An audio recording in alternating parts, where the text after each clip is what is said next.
30년 동안 검사로 살면서 수백 명의 범죄자를 단죄해 왔습니다.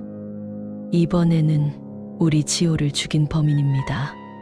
검사 인생을 걸고 꼭 범인을 잡아내 단죄할 겁니다. 반드시. 구독과 좋아요는 모두에게 행복입니다. 그럼 이야기 시작하겠습니다. 저는 이제 63살이 된 이수영이라고 합니다. 지난 30년 동안 형사부 검사로 일하며 살인, 강도, 폭행, 사람이 사람을 해치는 모든 사건을 다뤘습니다. 피로 얼룩진 현장을 수없이 봤고 가해자와 피해자의 삶이 무너지는 것을 지켜봤습니다. 30년이면 충분했습니다. 5년 전 퇴직하고 작은 법률 사무실을 열었습니다. 변호사 비용을 낼 수 없는 어려운 사람들을 변론하다 보니 돈은 많이 못 벌지만 행복했습니다. 누군가를 구속하는 일이 아니라 누군가를 지키는 일이니까요. 아들 지호가 회계사로 잘 자라준 덕분이기도 합니다. 남편은 지호가 3살 때 교통사고로 세상을 떠나 25년을 싱글맘으로 살았습니다. 힘들었지만 지호는 착하고 성실하게 자라줬습니다. 그런 지호가 3개월 전 결혼했습니다. 며느리는 예뻤고 지호를 바라보는 눈빛이 따뜻했습니다. 이제 평온했습니다. 그렇게 생각했습니다.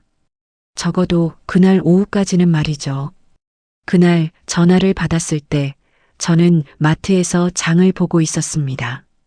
결혼한 아들 지호가 집으로 오기로 해서 아들에게 맛있는 저녁을 해줄 생각에 손이 바쁘게 움직였습니다. 그때 휴대폰이 울렸습니다. 강수사관이었습니다. 강수사관은 제가 검사 퇴직 전까지 30년을 함께 강력 범죄 사건을 수사했던 동료였습니다. 검사님, 박지호 씨가 검사님 아드님 맞으시죠?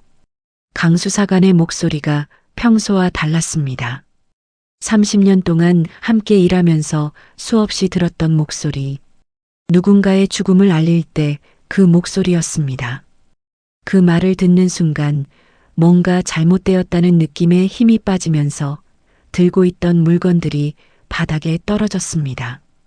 저는 마트 카트를 그대로 두고 뛰어나가서 떨리는 손으로 차에 올라 시동을 켰습니다. 병원으로 가는 동안 신호등이 빨간불로 바뀔 때마다 가슴이 터질 것 같았습니다. 제발 아니기를. 제발. 하지만 기도는 이미 늦었습니다.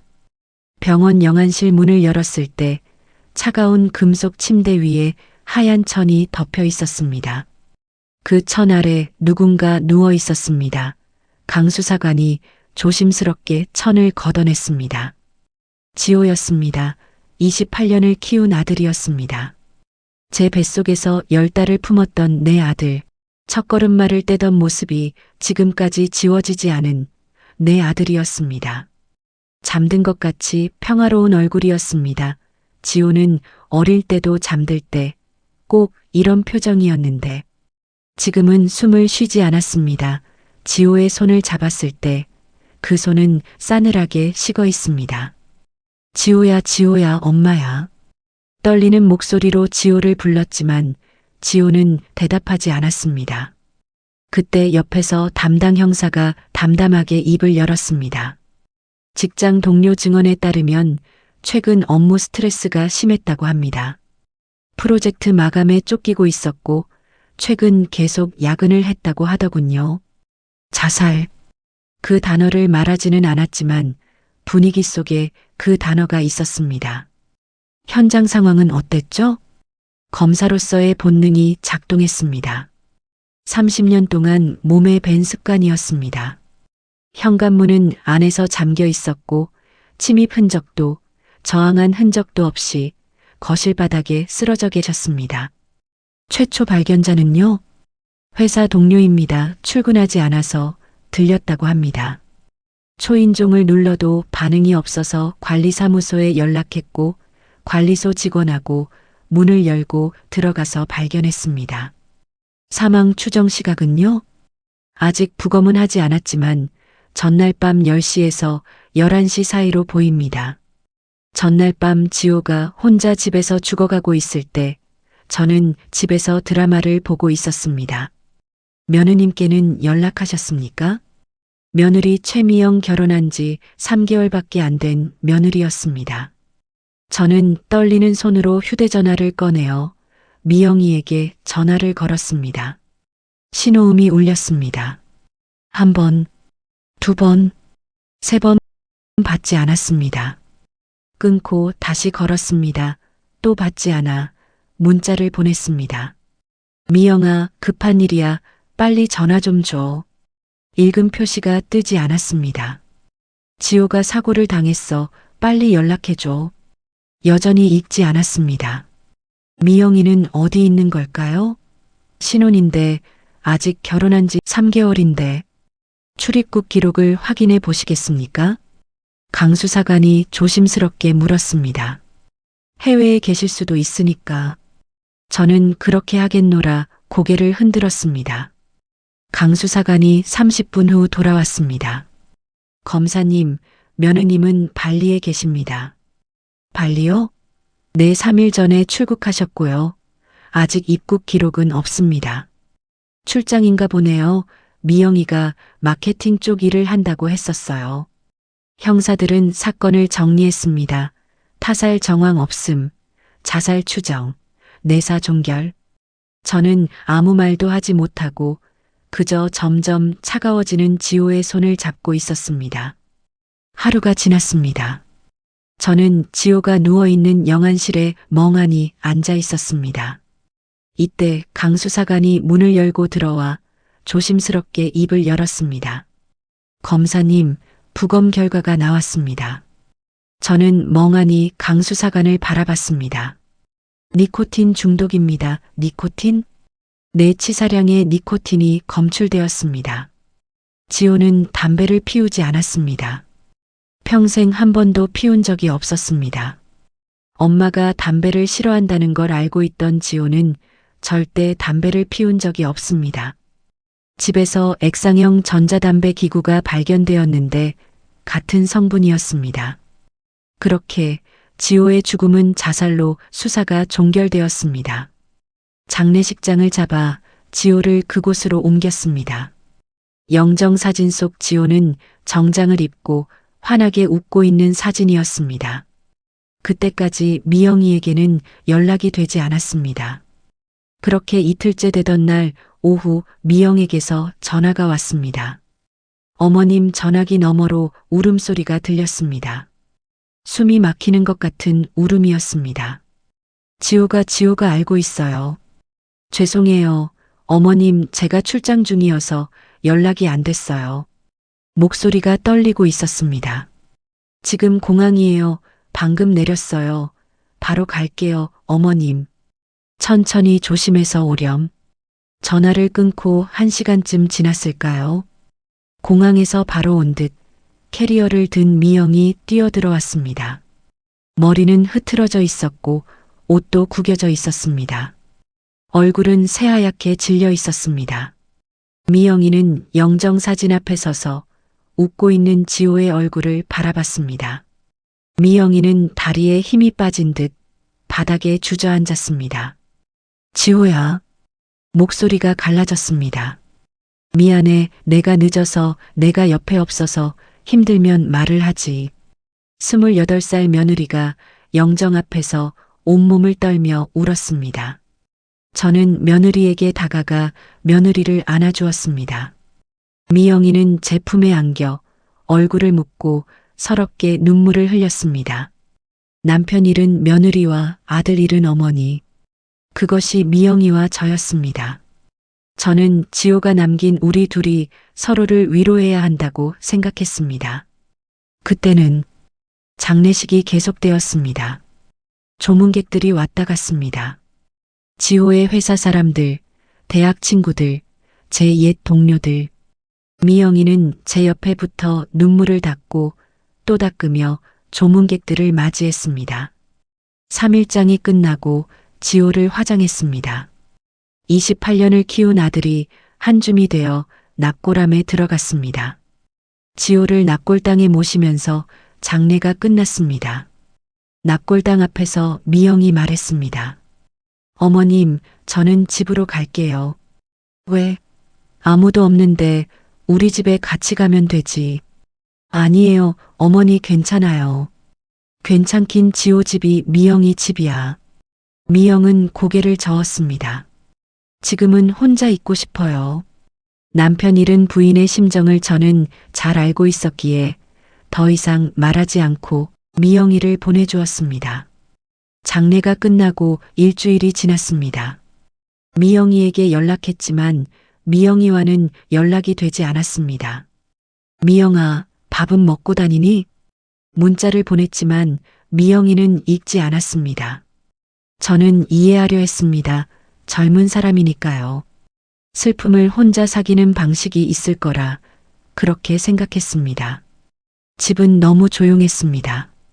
지호는 매일 살갑게 전화를 하던 아들이었습니다. 지호가 전화하던 시간이 되면 습관처럼 휴대폰을 확인했습니다. 엄마, 나 할 말 있어요. 지호의 습관이었습니다. 조심스럽게 말을 시작하는 것. 어릴 때부터 그랬습니다. 5살 때 유치원에서 친구를 때렸다고 고백할 때도 그렇게 말했습니다. 중학교 때 시험을 망쳤다고 할 때도 그렇게 말했습니다. 회사에 취직했다고 기쁜 소식을 전할 때도 그렇게 말했습니다. 혹시 지호가 전화를 걸어 엄마, 나 할 말이 있어요. 라고 말하지는 않을까 전화를 바라봅니다. 하지만 전화는 울리지 않았습니다. 지호가 떠난 지 2주가 지났지만 미영이에게서는 연락이 없었습니다. 지호 유품을 정리해야 하는데 미영이 혼자서 유품을 정리하다가는 그 슬픔을 감당할 수 없다고 생각했습니다. 저는 미영이를 만나기 위해 지호의 신혼집으로 갔습니다. 하지만 현관문을 열고 집으로 들어서는 순간 이상한 느낌이 들었습니다. 너무 조용했습니다. 아니, 조용한 게 아니라 텅 빈 느낌이었습니다. 신발장에는 미영이의 신발은 보이지 않고 지호의 신발만 몇 켤레 보였습니다. 거실로 들어갔습니다. 거실에는 사람이 오랫동안 살지 않던 텅 빈 집 같았습니다. 소파 위에 쿠션 하나 없었습니다. 탁자 위에 물건 하나 없었습니다. 냉장고도 싱크대도 텅 비어 있었습니다. 옷장에는 지호의 옷들만 걸려 있었고 화장대는 아무것도 없었습니다. 미영이의 흔적은 남아있지도 않았습니다. 여기서 정말 두 사람이 살았을까요? 문득 지호가 죽기 한 달 전이 떠올랐습니다. 지호는 주말 오후 혼자 저희 집에 왔었습니다. 지호는 평소보다 표정이 어두워 보였습니다. 저녁을 먹고 함께 소파에 앉았을 때 엄마, 나 할 말 있어요. 결혼 생활이 생각보다 쉽지 않네요. 저는 웃으며 대답했습니다. 다들 그래, 서로 맞춰가는 시간이 필요한 거야. 다른 환경에서 자란 사람들이 만나는 거니까 당연한 거야. 지호는 고개를 끄덕였지만 뭔가 더 말하고 싶은 표정이었습니다. 엄마, 사실은 지호가 입을 열었습니다. 그때 제 휴대전화가 울렸습니다. 옛 동료였습니다. 옛 동료와 잠시 통화를 하고 돌아와서 저는 다시 물었습니다. 무슨 얘기하려고 했어? 그냥 요즘 바빠서 그런 것 같아요. 괜찮아요. 지호는 그렇게 말하고 웃으며 돌아갔습니다. 지금 생각하면 그때 전화를 끊고 지호의 말을 꼭 들었어야 했습니다. 하지만 늦었습니다. 이제 지호는 없었습니다. 지호 방으로 들어갔습니다. 책상은 깔끔하게 정리되어 있었고 서랍 속에는 지호가 숨겨놓은 수첩을 찾을 수 있었습니다. 수첩을 펼치자 업무 일정들이 빼곡했습니다. 회의, 보고서, 마감, 프레젠테이션. 지호는 정말 바빴나 봅니다. 다른 서랍을 열자 보험증권 들어있는 봉투가 있었습니다. 결혼하면서 들었나 보네. 그렇게 당연하게 생각하며 증권 계약서를 확인했습니다. 세 개의 보험 모두가 생명보험이었고 수익자는 모두 며느리 이름이었습니다. 가입 날짜는 모두 혼인신고 직후인 3개월 전이었습니다. 뭔가 이상했습니다. 하지만 그럴 수도 있었습니다. 부부가 서로를 수익자로 보험 가입을 할 수 있으니까요. 그날 밤 잠이 오지 않았습니다. 보험 증권들이 자꾸 생각났습니다. 며느리 옷이 거의 없던 옷장이 생각났습니다. 텅 빈 냉장고가 생각났습니다. 며칠 동안 혼자 고민했습니다. 설마 아니겠죠. 미영이가 절대 그럴 리 없었습니다. 하지만 뭔가 계속 신경 쓰였습니다. 보험 개발원을 찾아갔습니다. 직계존속이라는 증명을 하고 사망진단서를 하니 지호 명의로 가입된 모든 보험의 통합 조회를 신청할 수 있었습니다. 일주일 후 결과가 나오고 서류를 받았을 때 저는 경악할 수밖에 없었습니다. 17개 보험사 총 보험금 35억 수익자 전부 최미영이었습니다. 가입일도 모두 혼인신고 직후였습니다. 손에서 서류가 떨어졌습니다. 35억 이건 아니었습니다. 이건 정상이 아니었습니다. 다시 확인을 해보니 치밀하게 계획을 한 것이 보였습니다. 한 곳에 고액보험에 가입하면 나중에 보험금 수령이 어려울 수도 있으니 여러 보험사에 2억, 3억씩 나누어 가입한 것입니다. 이건 의심을 피하려는 방법이었습니다. 30년 검사 생활이 제게 말했습니다. 이건 우연이 아니라고, 이건 계획이라고. 강 수사관에게 전화를 걸었습니다. 수사관님, 미안한데 우리 지호 며느리 신상 좀 확인해 줄 수 있어요? 침묵이 흘렀습니다. 검사님, 무슨 일이 있으신 겁니까? 보험이요, 혼인신고 직후에 17개 보험사에 나누어서 들었어요. 수익자가 전부 며느리예요. 보험 수익금이 35억이에요. 잠시 말이 없던 강 수사관이 말했습니다. 알겠습니다. 확인해 보겠습니다. 그리고 얼마 전에 클럽에서 봤다고 했잖아요. 그것도 좀 더 자세히 알려줄 수 있어요? 강 수사관이 말했습니다. 며칠 전 강남 클럽에서 마약 단속 작전이 있었습니다. 그때 제가 들어갔을 때 며느님을 봤습니다. 그때 30대 남자와 함께 있었습니다. 얼굴을 확인했어요? 네, 확실합니다. 며느님이었습니다. 명품 가방에 옷도 비싸 보였습니다. 저는 아무 말도 하지 못했습니다. 검사님, 하지만 마약과는 무관했습니다. 마약이 문제가 아니었습니다. 남편이 죽은 지 2주밖에 안 됐는데 다른 남자와 클럽에 있었다는 게 문제였습니다. 며느리를 이해하려고 했습니다.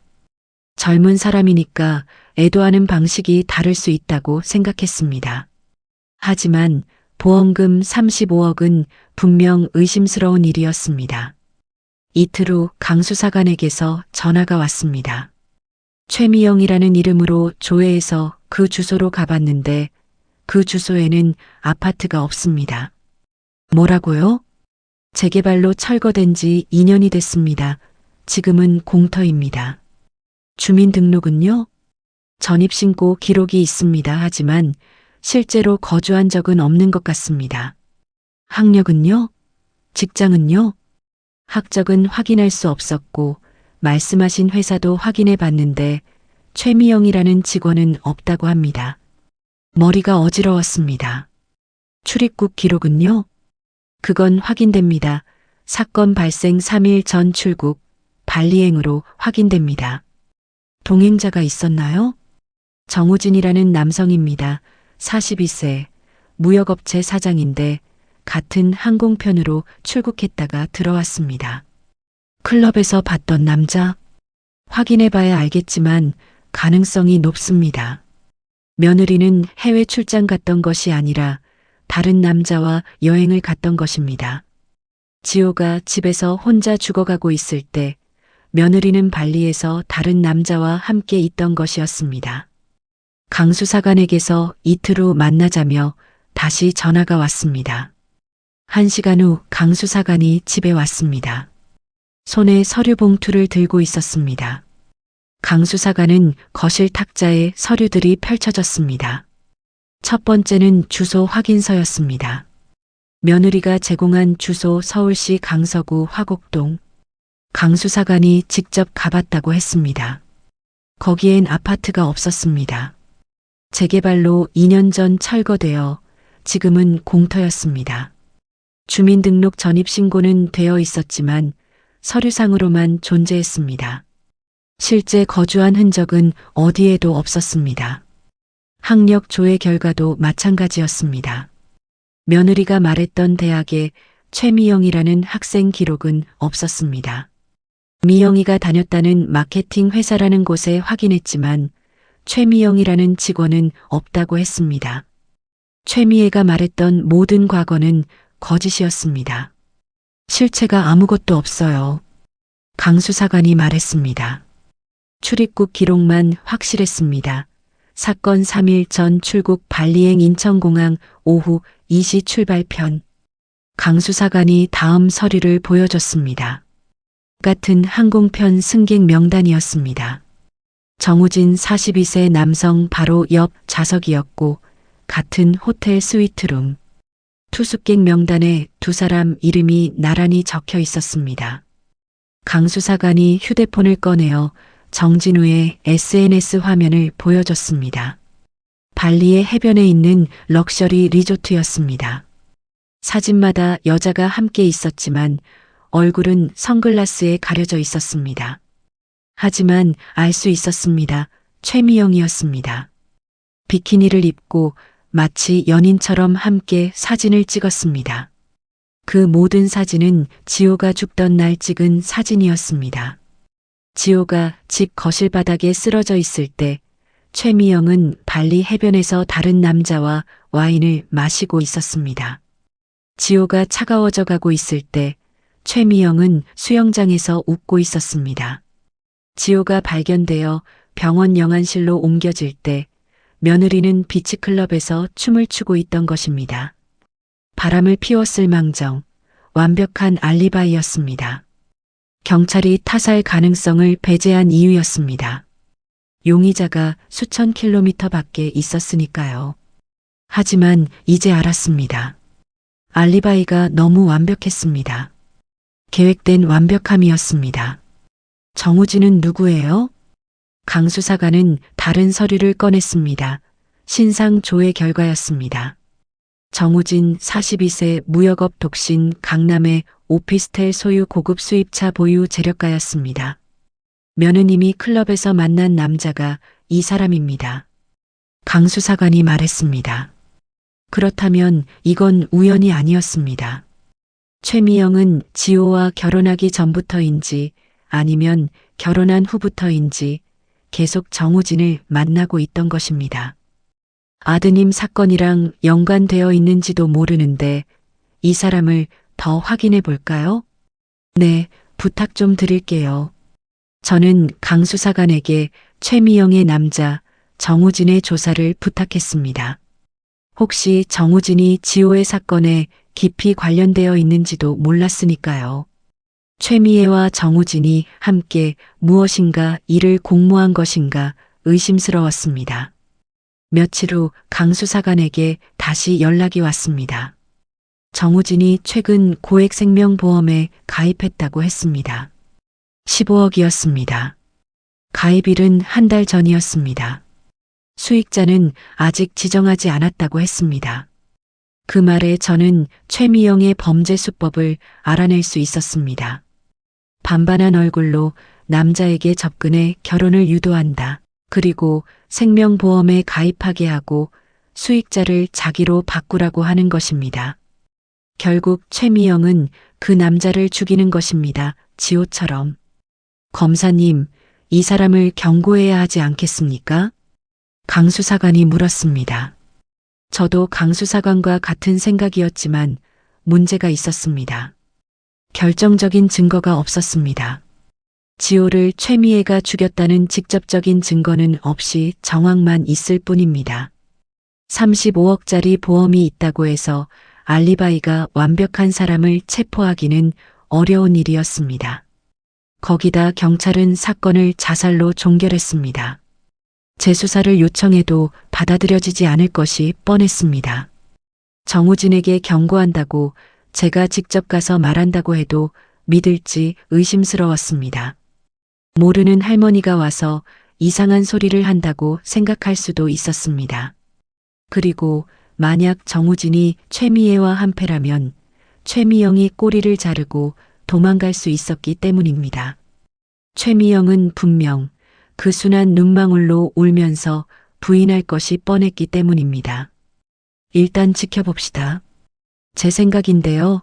최미영이 이렇게 흔적을 지우는 것은 숨기려는 과거가 있다는 거 아닐까요? 제가 확실히 붙어서 확인 좀 해보겠습니다. 저는 비가 내리고 있는 창밖을 봤습니다. 최미영이 처음 우리 집에 왔던 날도 비가 내렸습니다. 지호가 최미애를 데리고 왔습니다. 두 사람이 우산을 같이 쓰고 걸어왔습니다. 엄마, 소개할 사람이 있어요. 지호가 환하게 웃었습니다. 제 여자친구 미영이에요. 예쁘고 착해 보이던 최미애는 공손하게 인사했습니다. 저는 최미애를 반겼습니다. 우리 지호가 좋은 사람을 만났다고 생각했습니다. 하지만 그 생각은 틀렸습니다. 저는 오래전 지역 신문사에 난 최미애의 기사를 찾을 수 있었습니다. 경기도 안산시 다세대 주택가스 폭발 사고 일가족 3명 사망. 날짜는 8년 전 겨울이었습니다. 화재가 난 건물에 소방관들이 화재를 진압하는 사진이 있었습니다. 기사를 읽었습니다. 새벽 3시경 다세대 주택에서 가스 폭발이 발생했습니다. 아버지, 어머니, 아들이 즉사했습니다. 딸 하나가 살아남는데 그 아이가 바로 20살 최미영이었습니다. 당시 미영이는 친구 집에서 자고 있었다고 진술했습니다. 경찰 조사 결과 가스밸브 잠금 불량으로 결론 났습니다. 단순 사고였습니다. 강 수사관이 보험금 지급 서류를 내밀었습니다. 생명보험, 화재보험, 상해보험 합계 3억 원이었습니다. 수익자는 최미영이었습니다. 20살 여대생이 하루아침에 3억을 받았습니다. 신문 기사에는 인터뷰 내용이 있었습니다. 가족을 모두 잃어 너무 슬프지만 그래도 살아야 합니다. 검은 옷을 입고 고개를 숙인 최미영의 사진도 보였습니다. 8년이 지났지만 얼굴은 크게 달라지지 않았습니다. 그런데 이거 좀 이상한 것이 있는데 한번 보시죠. 강 수사관이 또 다른 서류를 꺼냈습니다. 아동학대 신고 기록이었습니다. 최미영이 10세, 12세, 15세 때 학교에서 신고가 들어갔습니다. 몸에 멍이 있었습니다. 팔이 부러진 적도 있었습니다. 아버지의 폭력이었습니다. 상담 기록에는 최미영은 아버지가 술을 마시면 어머니와 동생, 자신까지 때린다고 기록되어 있었습니다. 하지만 특별한 조치는 없었고 경찰은 가정 내의 일이라면서 아버지에게 경고만 했다고 적혀 있었습니다. 8년 전 겨울 폭력이 난무하던 그 집에 결국 딸만 살아남았습니다. 경찰은 사고라고 했지만 정말 사고였을까요? 20세 여자가 가스밸브를 열어둘 수도 있지 않을까요? 자고 있는 가족을 그대로 두고 나올 수도 있지 않을까요? 친구 집에 간다는 핑계로 증거는 없었습니다. 경찰도 종결했습니다. 하지만 저는 알았습니다. 그것이 최미영의 첫 번째 살인이었습니다. 우연일까요? 제가 중얼거렸습니다. 8년 전에도 보험금 지호도 보험금. 강 수사관은 대답하지 않았습니다. 우리는 모든 것이 우연이 아니라는 것을 알고 있었습니다. 최미영의 살인은 이미 8년 전부터 시작된 것이었습니다. 더 있을 수 있습니다. 강 수사관이 조심스럽게 말했습니다. 8년 사이에 다른 사건이 있었을 수 있습니다. 계속 찾아보겠습니다. 최미영이 20세의 가족을 죽였다면 그 후로도 계속했을 겁니다. 한 번 넘은 선이었으니 두 번째는 더 쉬웠을 겁니다. 보험금 맛을 봤으니 다음을 원했을지 모릅니다. 혹시 지호는 두 번째가 아닐 수도 있었습니다. 다섯 번째, 여섯 번째일 수도 있었습니다. 최미영은 누구일까요? 결혼식 날 웨딩드레스를 입고 환하게 웃던 그 여자가 누구였을까요? 지호의 영정 앞에서 울던 그 여자가 누구였을까요? 제품에 안겨 울던 그 여자는 누구였을까요? 최미영은 처음부터 끝까지 거짓이었습니다. 최미영은 처음부터 지호의 보험금을 노린 겁니다. 그리고 다음 남자에게로 갈 계획이었을 겁니다. 정우진에게로. 검사님, 강 수사관이 불렀습니다. 괜찮으십니까? 괜찮을 리 없었습니다. 아들이 며느리에게 죽임을 당했습니다. 고작 돈 때문에. 30년 검사 생활 동안 수많은 살인 사건을 봤습니다. 분노, 질투, 복수 여러 이유가 있었지만 이건 달랐습니다. 최미영에게 지호는 사람이 아니었습니다. 아무 감정도 없이 그저 돈이었습니다. 그게 더 끔찍했습니다. 최미영이 8년 동안 뭘 했는지 전부 찾아봐 주세요. 그리고 정우진 잘 지켜봐 주세요. 8년 전 신문 기사를 다시 봤습니다. 20살 때의 최미영이 그곳에 있었습니다. 이 젊은 여자아이가 지금까지 몇 명을 죽였을까요? 앞으로 또 몇 명을 죽일까요? 분명 정우진도 죽일 것이었습니다. 저는 그것을 막아야 했습니다. 일주일 후 강 수사관을 만났습니다. 검사님 찾았습니다. 강 수사관의 손에는 이번에도 서류 묶음이 있었습니다. 최미영의 결혼 이력입니다. 최미영은 8년 전 가족 살해 이후 지호 이전에 3번 결혼했습니다. 그리고 3명의 남편이 모두 죽었습니다. 첫 번째 서류를 봤습니다. 김재민 29세 7년 전 사망, 사인은 심장마비, 결혼 5개월 만이었습니다. 생명보험 3억 수익자 최미영. 두 번째 서류, 이승호 32세, 5년 전 사망, 사인은 계단 추락사, 결혼 4개월 만이었습니다. 생명보험 5억 수익자 최미영. 세 번째 서류, 박성진 35세, 3년 전 사망, 사인은 음독자살, 결혼 6개월 만이었습니다. 생명보험 8억 수익자 최미영. 최미영은 4명의 남편을 죽였습니다. 그리고 가족까지 7명을 죽였습니다. 유족이 있습니까? 제가 물었습니다. 첫 번째 남편은 고아로 보육원에서 자라서 가족이 없습니다. 최미영은 의도적으로 가족이 없는 사람을 고른 거였습니다.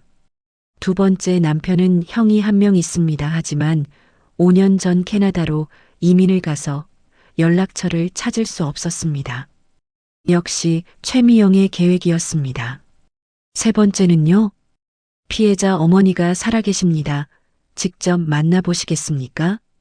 다음 날 저는 주소를 찾아 영등포로 갔습니다. 쪽방촌. 좁은 골목이 이어지고 양옆으로 낡은 건물들이 다닥다닥 붙어 있었습니다. 주소를 찾아간 곳은 방으로 통하는 문이 대문이자 방문인 쪽방이었습니다. 문을 두드리자 허리가 굽고 주름이 깊은 80대 할머니가 나왔습니다.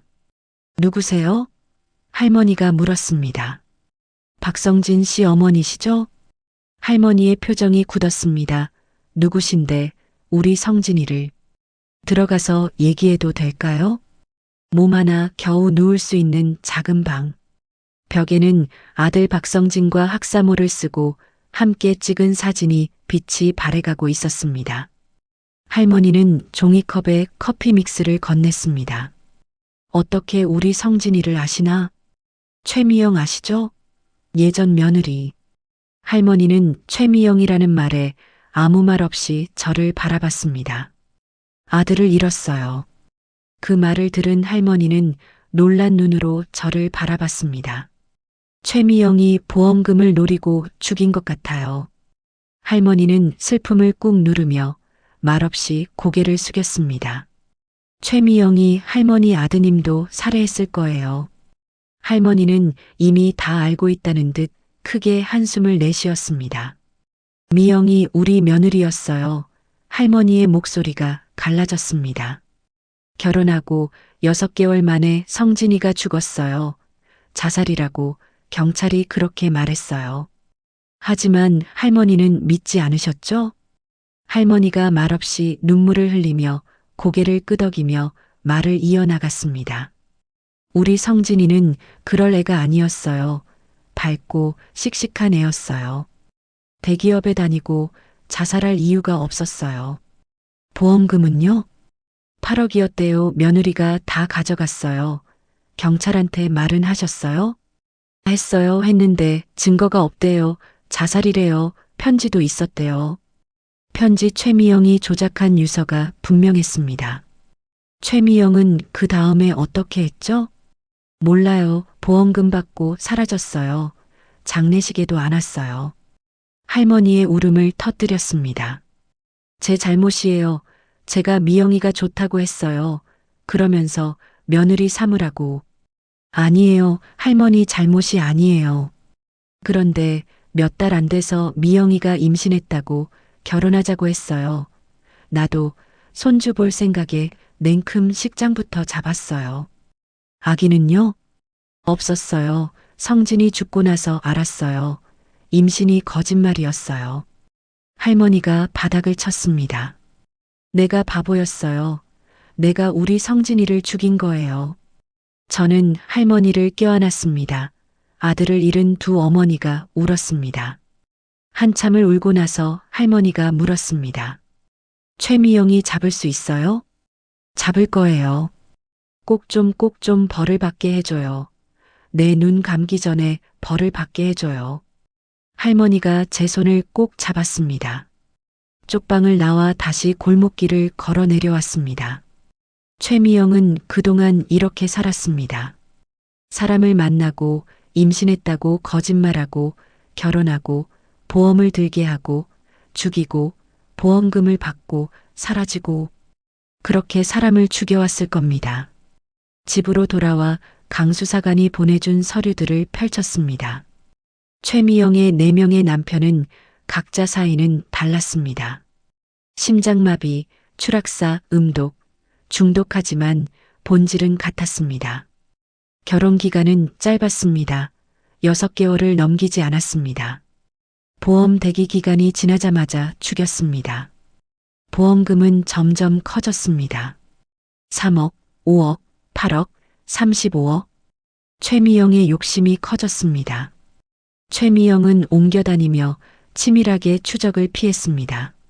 최미영은 연쇄살인범이었습니다. 그렇다면 다음 희생자는 분명 정우진이었습니다. 최미영이 정우진을 죽이기 전에 자바법정에 세워야 했습니다. 하지만 지호와 전 남편들을 최미영이 죽였다는 직접적인 증거가 없었습니다. 정황만 있었습니다. 보험금 반복되는 패턴, 가짜 신상. 하지만 법정은 정황만으로는 움직이지 않았습니다. 증거가 필요했습니다. 이틀 후 강수사관과 함께 지호의 집으로 갔습니다. 지호의 휴대폰을 다시 확인했습니다. 경찰이 이미 조사했지만 저는 다시 봐야 했습니다. 문자 기록을 하나하나 넘겼습니다. 제게 보낸 문자들이 있었습니다. 엄마, 오늘 회의 잘 끝났어. 엄마, 저녁 먹었어? 엄마, 주말에 갈게. 평범한 문자들에서 지호의 목소리가 들리는 것 같았습니다. 그리고 사망 3일 전에 마지막 문자가 있었습니다. 저는 미영이랑 매일 아침 단백질 쉐이크 먹고 있으니까 나는 걱정 마시고 엄마 건강만 생각하세요. 손이 떨렸습니다. 매일 단백질 쉐이크를 먹는다고? 그게 독이었습니다. 저는 부엌으로 가서 냉장고를 열었습니다. 경찰이 이미 조사했던 냉장고였지만 다시 봐야 했습니다. 냉장고에는 반쯤 비어있는 오래된 단백질 쉐이크가 보였습니다. 이걸 국과수에 보내줘. 다음 날 결과가 나왔습니다. 무향 무취의 고농축 액상 니코틴이 검출되었습니다. 음료에 섞으면 전혀 알 수 없는 액상 니코틴. 지호는 그걸 매일 마셨고 니코틴이 조금씩 쌓였습니다. 최미영이 출국하기 전에 탔을 겁니다. 사흘 정도면 치사량에 도달하도록 치밀하게 계산해서 만들었을 겁니다. 그리고 최미영은 발리로 떠나 완벽한 알리바이를 만들었던 것입니다. 아무것도 모르던 지호는 혼자 집에서 매일 독을 마셨고 결국 사흘째 되던 날 죽었습니다. 최미영이 정확히 계산한 날이었습니다. 강 수사관이 말했습니다. 검사님, 이것만으로는 부족합니다. 무슨 뜻이에요? 음료에서 니코틴이 나왔습니다. 하지만 최미영이 탔다는 객관적인 증거가 없습니다. 그게 무슨... 최미영이 지문은 없고 아드님 지문만 있습니다. DNA도 검출되지 않고요. 30년 검사 생활이 제게 말했습니다. 강 수사관이 옳다고. 정황 증거만으로는 유죄를 입증할 수 없었습니다. 최미영은 치밀하게 장갑을 껴서 흔적을 지웠을 겁니다.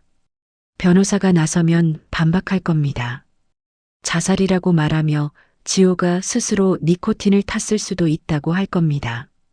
현재 증거로는 검찰이 받지 않을 겁니다. 주저앉고 싶었습니다. 최미영이 죽였다는 걸 아는데 잡을 수 없었습니다. 최미영을 잡을 방법은 현행범으로 체포하는 수밖에 없었습니다. 이때 강 수사관이 말했습니다. 정우진을 이용하는 건 어떨까요? 정우진 최미영의 다음 타깃. 하지만 정우진이 협조할까요? 모르는 사람이 찾아가서 여자친구가 연쇄살인범이라고 하면 믿을까요? 어렵겠죠. 일단 정우진을 계속 감시하세요. 제가 말했습니다. 최미영 동선도 파악하세요. 언제 만나는지, 어디서 만나는지. 며칠 후 강 수사관에게 연락이 왔습니다. 정우진이 최근 15억짜리 생명보험에 가입했다는 이야기를 들었습니다. 보험에 가입했다면 최미영은 이제 곧 정우진을 죽일 겁니다. 더 이상 지체할 시간이 없을 것 같습니다. 강 수사관이 말했습니다. 정우진을 만나서 알려야 하지 않을까요? 최미영은 잡을 수 없어도 정우진은 살릴 수 있으니까요. 우리에게 이제 다른 선택지가 없었습니다. 최미영을 현장에서 체포할 수는 없어도 정우진을 죽게 놔둘 수는 없었습니다. 다음 날 우리는 정우진의 회사를 찾아가 만날 수 있었습니다. 정우진은 30대 중반의 정장이 잘 어울리는 남자였습니다. 무슨 일이시죠? 강 수사관이 최미영의 과거 기록과 전 남편들의 보험 서류를 보여줬습니다. 최미영 씨와 사귀고 계시죠? 최근에 생명보험에 가입하셨고 정우진의 얼굴이 굳었습니다. 그걸 어떻게 아시죠? 제 아들이 이 여자한테 죽었습니다. 35억짜리 보험을 들게 하고 3개월 만에 죽였습니다. 이 여자는 10년 동안 7명을 죽였습니다. 당신이 8번째가 될 거예요. 말도 안 돼요. 정우진이 일어섰습니다. 나가주세요. 수익자가 최미영이죠? 이제 곧 최미영이 움직일 겁니다. 헛소리 그만하고 나가세요. 화가 난 정우진은 직원들을 시켜 저희를 쫓아냈습니다. 어떻게 하죠? 강 수사관이 물었습니다. 적어도 정우진은 최미영을 경계할 테니 적어도 죽을 확률은 낮아진 거죠. 정우진이 최미영에게 이상한 사람들이 왔다며 저희의 존재를 말할 겁니다. 그러면 최미영은 어떻게 할까요? 최미영은 8년 동안 잡히지 않을 정도로 치밀하고 영악한 아이였습니다. 다음 날 오후 강 수사관에게서 전화가 왔습니다. 정우진이 최미영과 만났는데 크게 싸웠다고 합니다. 그럼 적어도 우리가 정우진은 살리긴 했네요. 체포는 어렵겠지만. 그렇게 최미영의 체포는 어려워지고 있었습니다. 그날 밤 눈을 감았지만 지호의 모습이 떠올라 잠을 이룰 수가 없었습니다. 그때 현관 쪽에서 누군가 문을 열기 위해 도어락을 누르는 소리가 났습니다. 그 소리에 현관으로 다가가며 강 수사관에게 전화를 걸었습니다. 누구세요? 밖에서는 잠시 아무 말이 없었습니다. 그리고 잠시 후 어머니 저예요. 미영이에요. 미영이가 찾아왔습니다. 문이 안 열리네. 비밀번호 바꾸셨나 봐요. 문 좀 열어주세요. 밤이 늦었으니 내일 와라. 저는 아무렇지 않은 듯 최미영에게 말했습니다. 아니에요. 어머니를 오늘 꼭 만나야 해서요. 최미영은 계속 비밀번호를 눌렀습니다. 그러다가 도어록이 열리는 소리가 들리고 문이 열렸습니다. 최미영이 현관으로 들어섰습니다. 지호 생일로 바꾸신 거구나. 최미영이 차가운 미소를 지었습니다. 오랜만이네요. 제가 할 말이 있어서 찾아왔어요. 넌 어떻게 해? 어머니 왜 쓸데없는 일에 참견을 하실까요? 정우진은 왜 찾아가서 왜 이상한 소리를 해요? 거의 다 왔는데. 저는 최미영에게 소리쳤습니다. 넌 지호를 죽였어. 최미영이 웃었습니다. 증거 있어요? 증거도 없으면서 그러니까 가만히 있었으면 얼마나 좋아. 왜 괜히 들쑤시고 다녀서 이렇게 만드냐고요. 작은 병을 들어 저에게 보여줬습니다. 이거 뭔지 아세요? 지호가 마셨던 거예요. 어머님도 드시고 지호 만나러 가세요. 최미영은 저에게 달려들어 넘어뜨렸습니다. 그러고는 제 팔을 잡고 저항할 수 없게 만들었습니다. 63세 노인은 28세 젊은 여자와의 몸싸움에서 밀릴 수밖에 없었습니다. 최미영이 제 머리를 잡고 억지로 입을 벌려 니코틴 액을 직접 제 입에 부으려고 했습니다. 하지만 저의 저항에 넣을 수 없었습니다. 이때 최미영이 주머니에서 칼을 꺼내 제 목에 댔습니다. 어머님, 이러지 마세요. 조용히 마시면 고통 없이 갈 수 있어요. 차가웠습니다. 마셔요. 안 마셔. 그럼 어쩔 수 없네요. 최미영의 칼이 제 목을 찌르려는 순간 문이 부서지는 소리가 났습니다. 검사님, 강 수사관의 목소리였습니다. 제 전화를 받은 강 수사관이 급하게 달려들어왔습니다. 그렇게 최미영을 붙잡았습니다. 나요. 이 할머니가 저를 공격했어요. 하지만 아무도 믿지 않았습니다. 현행범으로 체포할 만큼 충분한 증거가 있었습니다. 바닥에 쏟아진 액체와 칼. 최미영은 현행범이었습니다. 수갑을 찬 최미영이 저를 봤습니다. 웃고 있었습니다. 어머님, 이런다고 지호가 돌아오는 것도 아닌데 왜 그래요? 최미영은 그렇게 체포되어 구속되었습니다. 한 달 후 재판이 시작되었습니다. 저는 오랜만에 법정에 들어섰습니다. 30년 동안 검사로 섰던 자리가 아닌 이번에는 증인이자 피해자 유족으로 앉았습니다. 수갑을 찬 최미영이 법정으로 들어오며 저와 눈이 마주쳤습니다. 영혼이 없는 공허한 눈이었습니다. 재판에서 변호인은 정상 참작을 주장했습니다. 어린 시절 가정폭력 자료가 제출되었습니다. 최미영의 가정폭력 피해자로서의 사진이 스크린에 보였습니다. 어린아이가 버틸 수 있는 폭력의 무게가 아니었습니다. 검사는 가정폭력 자체는 비극이었지만 연쇄살인을 정당화할 수 없다며 중형을 주장했습니다. 재판장이 선고 날짜를 2주 후로 정했습니다. 선고일. 재판장이 판결문이 낭독되고 최미영은 무기징역을 선고받았습니다. 표정 변화 없이 최미영은 그 자리에서 움직이지 않았습니다. 최미영은 끌려나가면서 저와 눈이 마주쳤습니다. 최미영의 눈에 무엇이 있었을까요? 후회? 분노? 슬픔? 아니, 아무것도 없었습니다. 텅 비어 있었습니다. 그렇게 아들, 지호를 죽인 최미영을 단죄할 수 있었습니다. 한 달 후 최미영이 교도소에서 출산했다는 연락이 왔습니다. 유전자 검사 결과 지호의 아이였습니다. 최미영은 아이를 보지 않고 젖도 물리지 않았다고 했습니다. 교도소 작은 방에서 지호를 꼭 닮은 아이를 만났습니다. 그 작은 아이를 품에 안자 지호를 처음 안을 때처럼 왈칵 눈물이 쏟아졌습니다. 그렇게 그 작은 아이는 이제 저와 함께 살게 되었습니다. 지호의 아들 민준이와 함께 지호의 납골당에 갔습니다. 언제나 환하게 웃으며 저를 맞이하는 지호에게 민준이를 보여줬습니다. 지호야, 잘 지내고 있어? 내 아들이야. 민준이는 지호의 사진을 보며 방긋 웃었습니다. 민준이는 내가 잘 키울게 가장 밝은 곳에서 내가 받지 못한 사랑까지 다 줄게. 잘 자, 우리 아들. 돌아오는 길, 민준이가 제 품에 안겨 머리를 기댔습니다. 민준이와 저는 지호를 기억하며 살아갈 것입니다.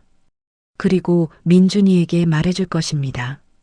아버지가 얼마나 좋은 사람이었는지, 할머니가 얼마나 아버지를 사랑했는지. 이야기는 재미있게 들으셨나요? 오늘의 이야기가 마음에 남으셨다면 댓글로 마음을 나눠주세요. 다음 이야기에서도 따뜻한 마음으로 다시 찾아뵙겠습니다. 감사합니다.